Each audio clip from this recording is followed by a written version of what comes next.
32 tane salonu. Bir de konferans salonu vardı.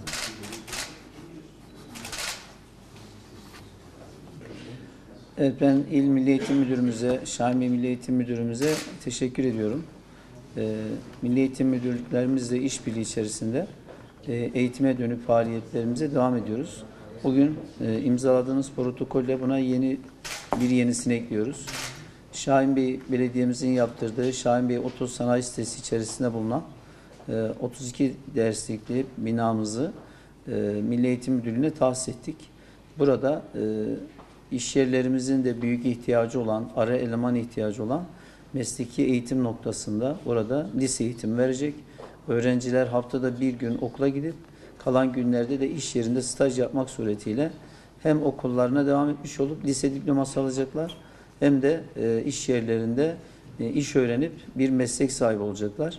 Böylelikle ülkemizin en çok ihtiyaç duyduğu ara eleman ihtiyacına da ciddi bir katkı sağlamış olacak. Ben bu güzel projeye desteklerinden dolayı İl Milli Eğitim Müdürümüz Sayın Yasin Tepe'ye, Şahin Bey Milli Eğitim Müdürümüz Erdal Kılıç Bey'e de çok teşekkür ediyorum. Hayırlı uğurlu olmasını diliyorum.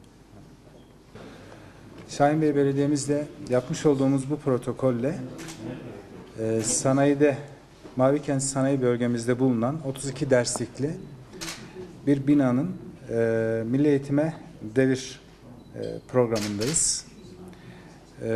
Sayın Başkanımıza mesleki eğitimle ilgili ülkemizin kanayan yarasına çok önemli bir merhem olacak. Bu çalışma için teşekkür ediyoruz.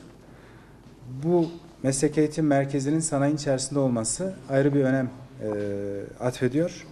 Bu normal bir lise programı aslında, fakat çocuklar sadece haftanın bir günü bu kuruma gelecekler. Diğer zamanlarda sanayinin içerisinde atölyelerde ustaların, ustabaşlarının emrinde meslek öğrenecekler. Aynı zamanda toplamda 3 yıllık bir program.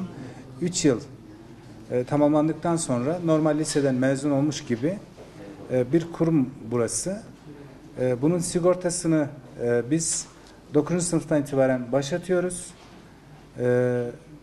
Aynı zamanda ücret veriyoruz.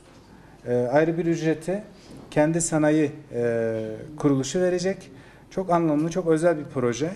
Ben Sayın Başkanımıza bu protokol vesilesiyle çok teşekkür ediyorum. Çok sağ olun.